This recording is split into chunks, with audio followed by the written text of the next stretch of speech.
Hey everyone, it's Lisa with Are You My Cousin? It's Thursday, so it's time to talk genealogy research again. Welcome. I am sitting here in a beautiful, sunny, very warm North Carolina today. We are having unseasonably warm temperatures. So after this, I confess I'm going to be heading outside to play for a while. So anyway, welcome. I'm so happy you guys are joining me once again on a Thursday afternoon to talk genealogy. And today I am talking all about newspaper research. Specifically, we're going to be really diving into how to use Chronicling America, which is where my first place I go when I'm starting newspaper research. And I've got some tips and tricks I want to share with you that you might not be doing over there. So if you're coming in, feel free to let me know where you're watching from. That's always just fun to see where everybody is from, but it also lets me know that you can see and hear everything okay. So, hey, Danny, it's good to see you. Happy you joined me again. You've got springtime in Ohio as well, and I'm so glad you love newspaper research. Hey, Amy, yes, a beautiful day out in Oregon as well. So, yes, I am super excited. Spring is here, really, in North Carolina where I am. Hey, Deb, good to see you from Colorado. So, as we're talking about spring, just so you know, guys, I've had a major allergy attack earlier this week. And so I've been battling that a little bit. I've been helping my parents clean out a house for a move. And so between that and all the beautiful, beautiful plants that are blooming, if I have a sneezing fit, well, just bear with me. It'll pass. So that is definitely something that we experience here in the South. Hey, Teresa, good to see you from Kansas. Yay. And Anne from Florida. Oh, how exciting. We're just kind of all over the U.S. I'm so excited. Mary Ellen's from Kansas as well. So while we're coming in, I am going to go ahead and put a link into the comments for Facebook and for YouTube that you can find this week's latest video as well as more about newspaper research in that post. So I've put that in there. And feel free, afterwards, if you wanted to dig a little more deeply into other topics on newspaper research, that's the great place to go. Jenny's from North Carolina as well. Yes, definitely. It's nice and beautiful here. We have another hi in the room. Hey, Cindy. All right. So if you are just joining me, if you are just finding me, I am Lisa Listen. If you've not met me before, I am a genealogy researcher, and I come live every Thursday up here at 3 p.m. Eastern time to talk about genealogy. And once a month, I have my friend Mary Epperly come on to talk DNA because it's not my strong point. So I know when I need to reach out for help. But today we are talking about newspapers and how we use those in newspapers research. Now, you guys, if you followed me at all for anything, you know that I'm usually going to circle back around regardless of the topic and talk about social history, because that's what newspapers are all about. It is about our ancestors, not just their personal lives, but the world that they lived in. And I think we as researchers, particularly people who are a little bit newer, if you're newer into genealogy research, sometimes we'll shy away from the newspaper research. And, I know that I have done that definitely in the past. I think one of the biggest things is it's hard to know. There is no one place to go to find newspapers. And invariably, it seems a lot of us, if we are researching, particularly in a rural area, small areas, that they might not have had their own newspapers, or it might have been a smaller one, trying to find one. And if they had it, a lot of times those small newspaper runs were either very short or just they haven't been digitized. So it's more problematic to find it and to find out what was actually published. So we need to find out what was published, but then we need to find out how to access it. So it's almost a two-step process. And, I confess, I've had a lot of success. And at the same time, I always come away thinking, oh, if they had just had that, if just that one section, that one part of the year, or the part that could have been digitized, that would have saved me or given me so much. But what is it about newspaper research? So we have a hard time finding it. But when we do, I think the other thing is we are in such a focus of finding our ancestor, his or her name, or even a collateral ancestor within that region, that we're specifically searching for them.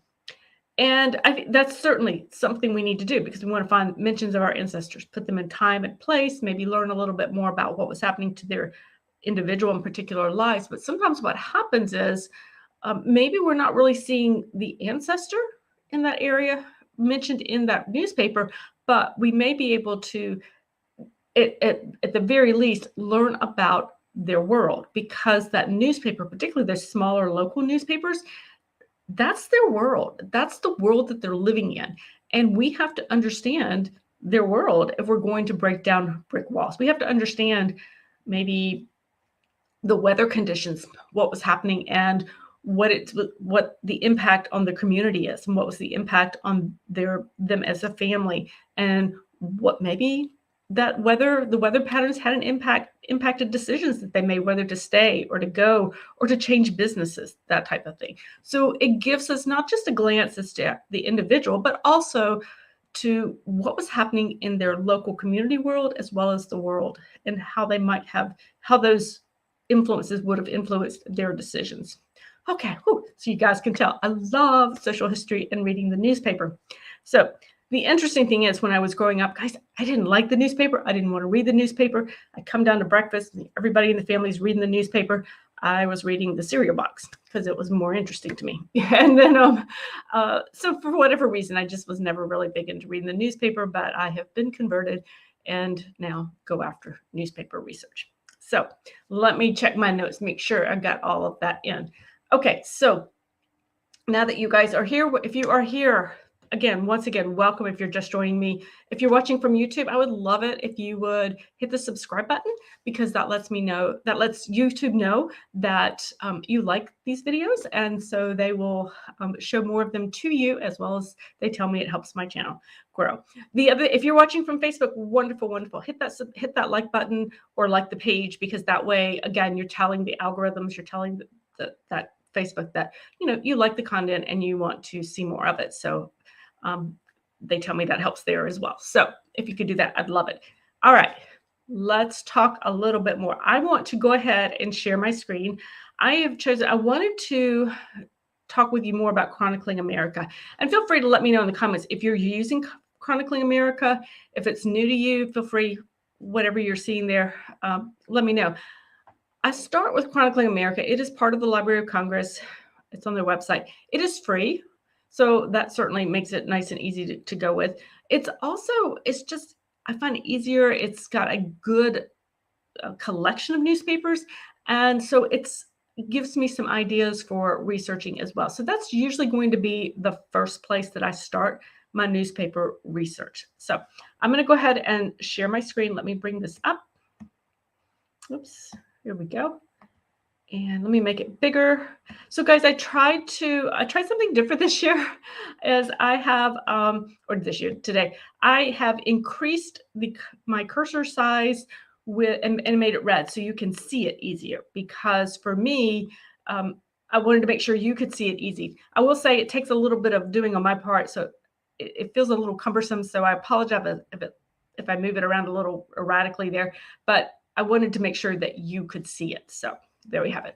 Okay, so here we have over at Chronicling America. I will drop that link in the comments when I come back. When I stop sharing and come back, I will drop that link for you in the comments, so you will have that.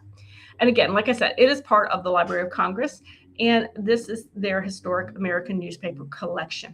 Now, definitely, look at this, guys. We have over 20 million pages that are going to be available to us to research. That's a lot. And if you use Chronicling America, or if you have before, you've probably used this page here, the front page. So you can see they always have the 100 years ago today section, but you can come up here. You can definitely search any state that you want. I was playing with it earlier, so I'm going to pull up Missouri. You can go with time. You can certainly set your dates that you want to. Now, this digital collection here goes up to 1963. So anything after that, you're not going to find on this site. But I'm going to use the example. I have an ancestor, it would be a collateral ancestor, who ended up, I understood, in Missouri. And he left Virginia around 1840-ish. And eventually I find him in Missouri. So I'm just going to put in a pretty wide range of dates. I'm going to go 1840 to 1870. Let me get back there. So using this big cursor, guys, is really funny, because it's a little bit like it's like using a cursor with mittens on. Isn't that funny? Okay. So, and we're going to I could go with his full name. So let me just do that and show you what happens, actually. So when I do that and put in Darwin's name, I don't get anything, but that's okay. So I'm going to actually search on him, and I'm going to just take out Darwin name. Now, I did use the 2 T's because that's typically what this family was known for, although it could be 1 T. And we're going to search. So I did. I got 83 results for that surname of Talbot. Well, 83 results. I can actually search through 83 results, right? So that's actually pretty doable for me. And these are all from in the Missouri area. And I would just start working my way through it. At this point, to be honest, I don't exactly know where he's from or where in Missouri he ended up, but it would give me clues as to finding this common surname here in these areas. So let's click on, this is the Holt County Sentinel, 1865. So yeah, I would expect him to be there, or if this were him. And what I see here, let me see if I can get it there. And what we see here is the Reverend Mr. Talbot, a chaplain in the late Confederate Army. And they call him Brother Talbot. So this actually gives me some ideas. So no, did it mention him? Not exactly, but it would give me my research plan at this point would be to then research on the Reverend Talbot, the Reverend Mr. Talbot, to see what else I could find out about him. I could use Confederate records, even though I don't have that first name, but I would do a little bit more research in this area. I would read this entire article to see if I could get, let's see, an interesting body. So I would read the entire article. Okay, so this looks like it is part of the Methodist Church. So that gives me some more clues as to perhaps how to research this gentleman out to see if he is perhaps my person. So that is one way that I would use these. I would do a search. So this is kind of the basic search that I do. Let me get back to the beginning here, guys, at Chronically Mayor. So I would do by state, narrow it down by year. Oops, sorry, I went too far. Hang on. There we go. I would, narrow it down by year and either put in a topic or put in that name. Obviously, with a surname, sometimes I get too much, but I would narrow it down as much as I possibly could. But have you explored, now this is the catch here, have you explored this advanced search tab? So you can click there. And again, you have obviously a few more options to go with. So if I wanted to do that, I could go to, let's say let's just stay with Missouri. Let me come back down and find it. Missouri. I could select a state, or I could actually select a specific newspaper. So I could actually start going through these, and this is all the newspapers that have been digitized. And if I knew a specific newspaper, I could look to see here and click through there and search. Again, I can keep in my dates the best that I want to do. I could narrow these down. Once again, let's just broaden him out just a wee bit more and see what happens. Let's just go into 1880. So just broaden it out a little bit more. I can put search terms here. So maybe if he was a particular occupation or something, but maybe I'm just going to stick with Talbot once again and see what I get. So again, I get 179 results this time around. And again, it gives me some more options. The big thing here is that if you know that there was a newspaper that was printed, a specific name, this is an opportunity in that advanced search for you to research just that newspaper. And then, of course, we have all the digitized newspapers tab, which I absolutely love because I think I need to get out of let me clear my searches here. Hang on one second. All right, I'm going to go back to the beginning here and clear those searches out. There we go. So back into this tab here, which is all of the digitized newspapers. So this is search as all of them. Again, you can do by states, but this is something I really think is important, guys, and this is the ethnicities. So if you are researching German ancestors and you are maybe looking German ancestors, let's say in Ohio, because I know that there was a large number of German immigrants who settled there. Maybe you're looking German ancestors in Ohio and maybe you are one of those who is talented and has the ability to read the German newspapers, okay, to see what was happening, what was important to that German community. You can do that. You can search on that. And then it tells you, wow, they had 14 in Ohio at one point. So this would be an excellent way of researching the newspapers there. And you could click through and you would find that newspaper. Here's one. There we go. And it'll tell you the calendar. It tells you, all the information about it. What I like about this one is it does give you a little bit more about the newspaper itself. So it's telling us about, this is a population in Canton, Ohio, what parts it's covering, and a little bit more about what that newspaper covers. So this is a really great option. And then of course you can click through and read the newspaper. Now, I don't read German, guys, so that wouldn't help me out much. But for those of you, perhaps that's something that would be part of your research. But maybe you were trying to just do German, you're looking for German newspapers or German focused newspapers, but you really needed to have it in English. Well, you could do that. So you could say, Ohio, let me pull down here.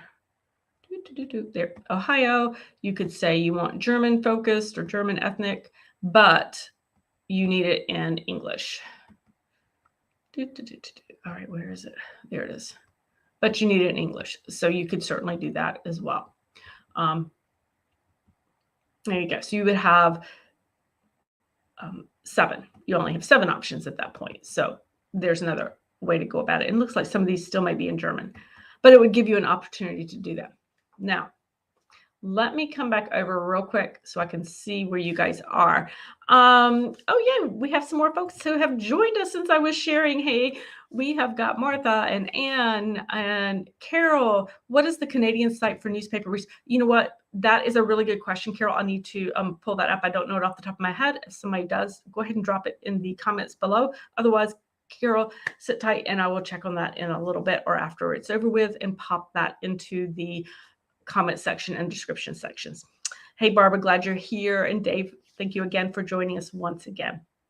All right, so let me show you something else that I really, really enjoy doing on this particular site, the Library of Congress site. And that is this purple button, light purple button to the far right, the U.S. newspaper directory from 1690 all the way to present. Now, click this button. These are not all digitized. In fact, most of them are probably not digitized. But at some point, you and I are going to hit that brick wall and we are not going to be able to find the newspapers digitized that we want. We will have exhausted our options on that. But this is a way to find out what titles existed maybe in a specific state for a specific time and how to access them. And I want to show you how to do that. So here's an option.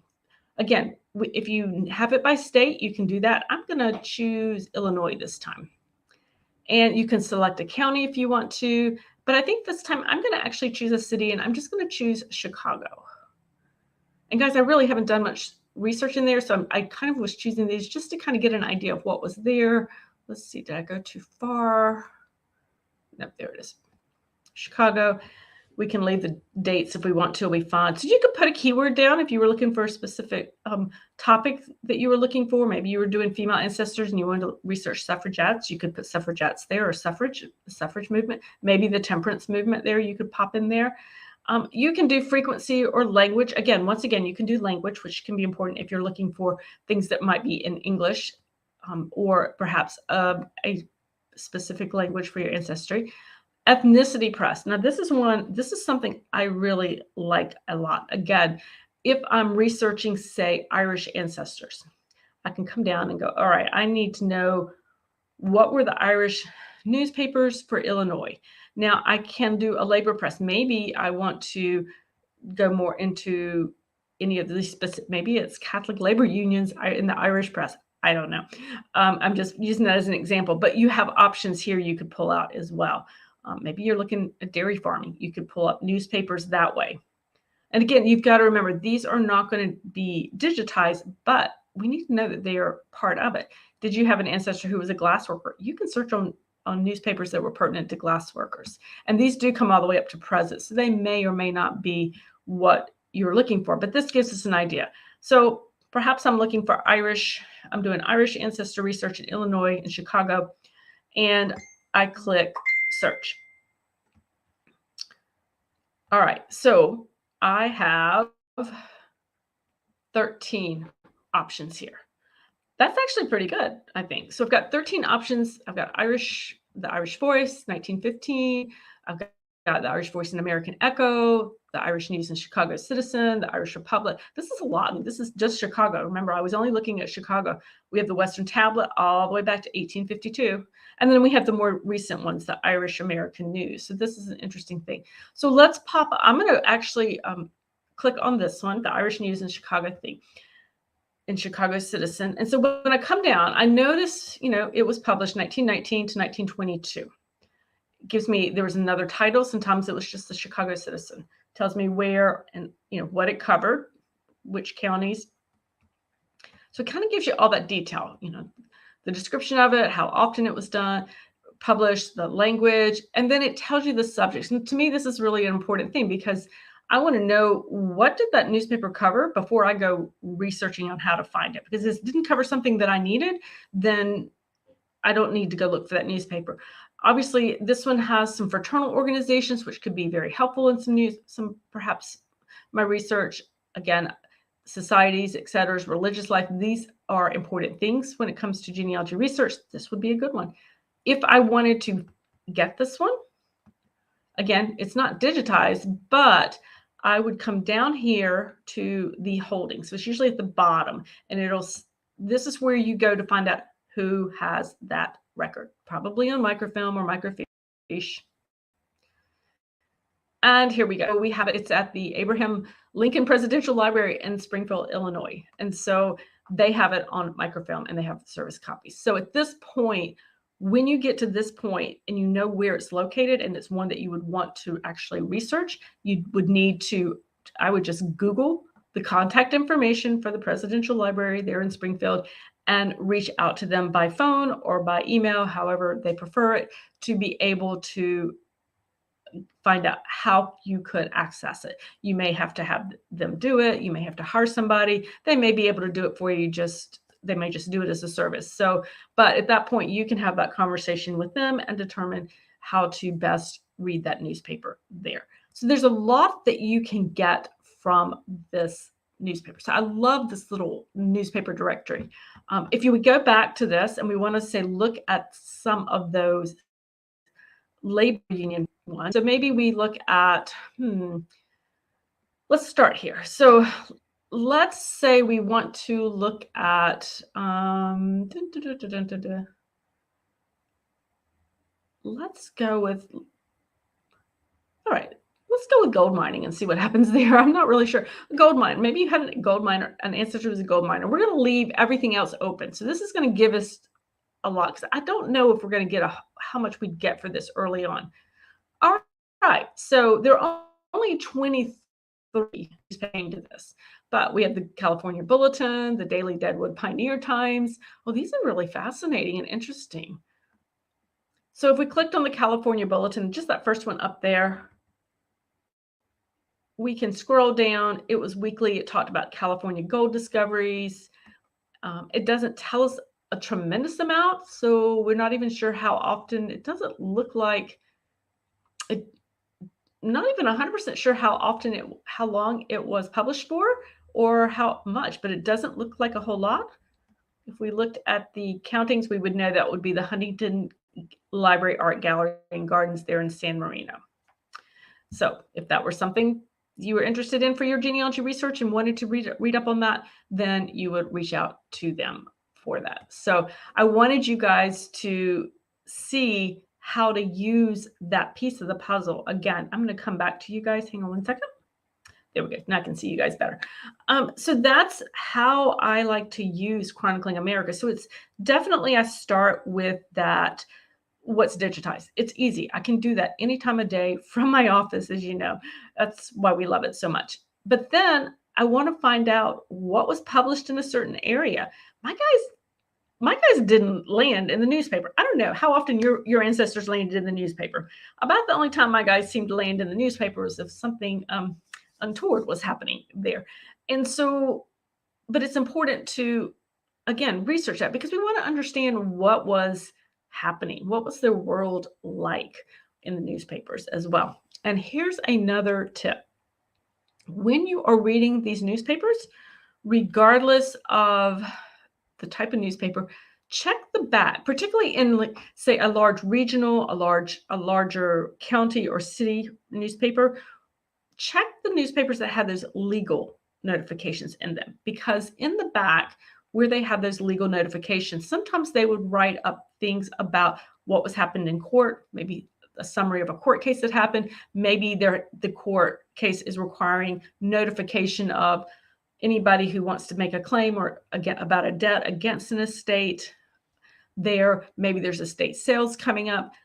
That's a place for you to go and look in the event maybe a courthouse record was lost in a fire. But if those kind of court synopses were in the legal section of a newspaper, then you have a chance to actually recreate those records in part and be able to find some of the information that you need. So that's another reason I truly love to get into those records as well. So what have you guys found? Have you guys found any?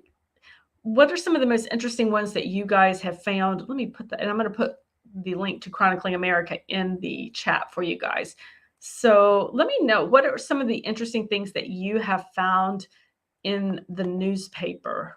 Let me put that in there. Okay, so it's coming over. It's coming there. Sometimes you get to find out about the 500-pound pig that won the first place in the fair. That's always an interesting piece too, for some of my ancestors. With that, I have found things about inquests and inquiries there that would have been where an ancestor may have served as a witness. Does it tell me a lot about the ancestor in that particular one? Yes and no. It tells me that they were part of the community. It tells me where they were in a certain time. It tells me a little bit maybe about some association. So if they were testifying, whether in a trial or whether they were part of an inquest or an inquiry, thing like that, they had some relationship with the person that was being inquired about. So that's one way to kind of start picking up those clues. But then at the end of the day, once I've kind of looked at it from my ancestors' point of view, then I just sit and read the newspaper. Is this tedious? Guys, I'm going to be honest, it is a little tedious at times because you just don't know, right? And you just have to read the newspaper. But it's important because it does. This is what our ancestors were reading. And so we want to see the world through their eyes. We need to read the newspaper. Mary Ellen says she was able to tie her family in East Pennsylvania with another family on the west side of the state. Perfect. Oh, yeah.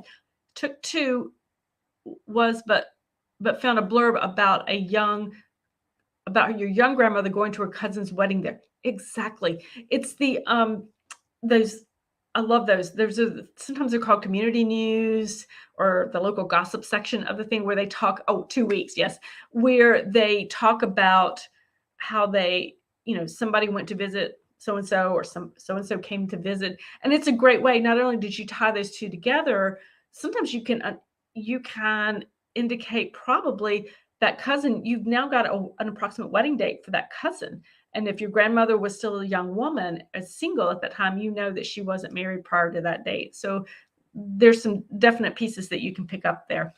Jean said she felt a fishing derby winner or an old-fashioned ice chopping from the lake on where your ancestral finds. Oh, I love that. I think that's so cool. Ice chopping. That is so cool.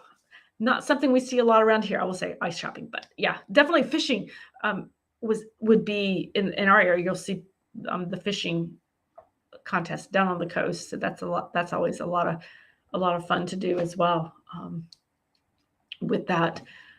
So yeah, so it's amazing what you do find with these type of things. So yeah, I think it's thrilling when you can find them in that. Now one of the good finds, positive finds that I have found, it wasn't so much the ancestor themselves, but I was researching and I knew that they lived in a certain area. And I was trying to track down an obituary. And so once I couldn't find the obituary in this little paper, I was like, I started reading that community news section. And it talked about the church revival for the revival coming up for the specific churches, who was having the revival, who was having a guest speaker, what church was having vacation Bible school, and all of these things. What that did for me as a researcher is it told me what churches were in that part of the community, in that community, in that part of the county, in that state. And it helped me, one, identify some churches I did not know about because they were just small independent churches, but it also gave me some options for furthering my research and building on that research plan. So that was another really exciting find for me. It wasn't necessarily the ancestor themselves, but it was clues and information that I didn't know because I wanted to do some church research. I wanted to look at some church cemeteries, but I didn't even know what was in the community to be able to do it. So that was the find I had there. All right, you guys are telling me lots of great stuff. So let me see. Oh, June, on that ice fishing, June said they take blocks of ice in Sutton, New Hampshire yearly. Oh, still to honor the ancestors. That is so cool. I love that. Oh, that's interesting. Okay, Cindy says she found her husband's great-grandfather's murder story. Oh my gosh, while selling seeds in Columbus, Ohio. He was bragging at the pub how much money he made and was murdered by the taxi driver who drove him to the pub. Oh gosh, that's scary. But yeah, exactly. You got a lot of information on your ancestor there. Teresa found a great-grand's brother in his local paper with his picture. This is true because he was involved in politics, she said. So finding pictures, particularly if you have an ancestor who got involved in politics, that would be another way to do it. Deb has gold miners. You should try. It's Shasta County, California. Ah, perfect. So if you guys have gold mining in your background, try Shasta County, California. And if it's before the California Gold Rush, check Georgia because Georgia's gold rush was prior to the California Gold Rush. Just a little tidbit there because they found. I'm from Cabarrus County where they found the largest nugget kind of prior to all of that. So that's another story. That's just a little trivia. Hey, Mary Ellen, you're in Gladstone. Carrie says she found an interesting story on a great-grandfather that had enough details to confirm it was him, and it included a sketch of him. That is so cool. I love it when you can find photographs and things. And Danny said he found a great-great-grandfather murdered in 1903. You missed that in his death certificate, which I had several years, and said he died from being stabbed. That's a really good point, Danny. And thank you for sharing that example because you have that death certificate. And when we see something like that where someone has been stabbed, or we see, sometimes it'll say, as a result of a crime or something, then we need to be able to go and to the newspaper because there was likely going to be a write-up somewhere about that. All right, Gerald said, can you find church information because you're trying to find a baptism record? You're trying to find baptism records. So I don't necessarily find baptism records in, or evidence of baptisms in general newspapers. Sometimes, Gerald, what I find, if there was a large, actually, I've just never found it in there. But what I can do sometimes with that is it helps me identify what churches were in the area that they might be more likely to have been a part of. Now, you might, when it comes to church information, you might be able to look, churches, and religions also have their own periodicals. They would be able to, you might want to check into the periodicals published by that particular denomination or faith. So for instance, in my area, the Biblical Recorder has been around for over 100 years. It's still being published, and that's actually a Baptist publication. So they don't just do all baptisms, but occasionally you might find some evidence of something there. It would have changed over the years, so that would try that. If you're really looking for church information, Gerald, I would recommend, hang on, look at it. I would actually, if you're looking for church information, I would recommend this book by Sonny Morton and Harold Henderson. This is my go-to book for church information and finding resources on those major Christian faiths in the U.S. So anyway, that's my recommendation there. I'm sorry, guys, my nose is itching. Found an article, Mary Ellen found an article on her two grandfathers. One was his son-in-law ending up in court for fighting over some chickens that one of them had.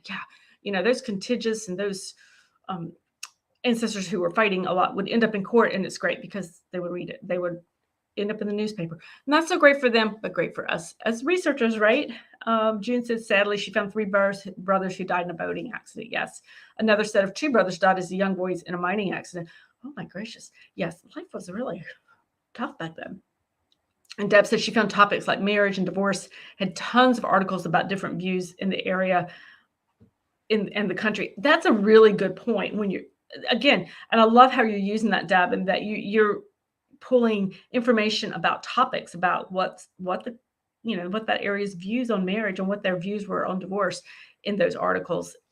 Absolutely. I think that's a fabulous way to use it because, again, you're gathering that social history.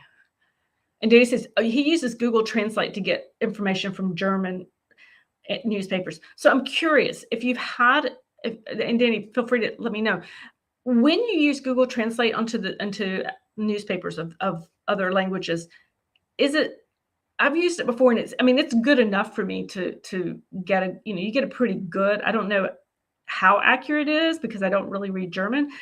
Danny, have you found it to be really, truly accurate, or is it just enough to really kind of get you by? I'm not 100% sure. I haven't had a lot of experience with it, but it is a great option for that.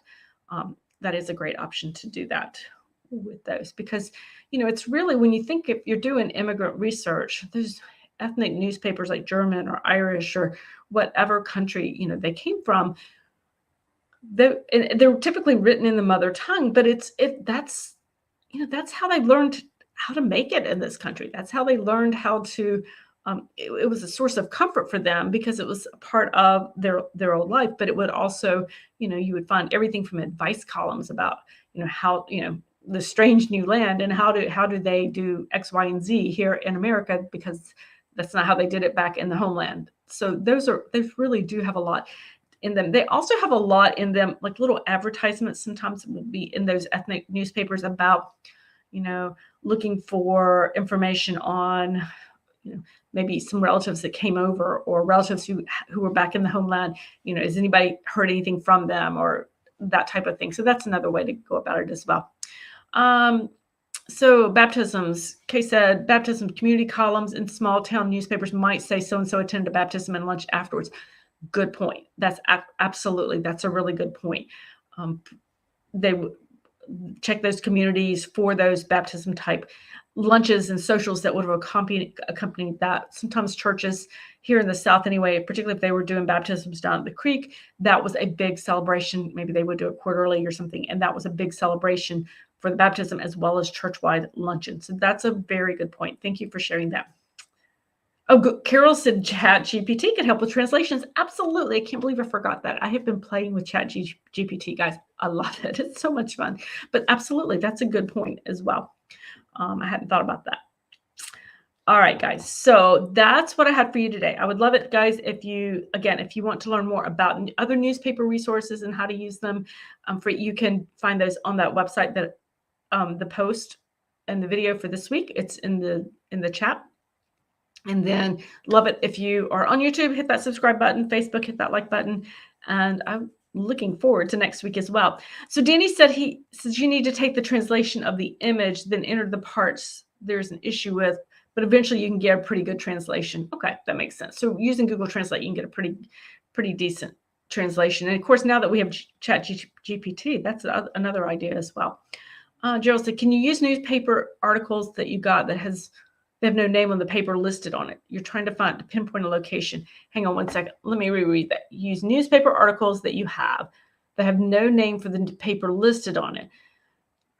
Because you're trying to pin down the location area, but you don't know where it came from. I might take a good portion of it and copy it and then do a Google search on it and see if it will match up to a paper that it could potentially be out there.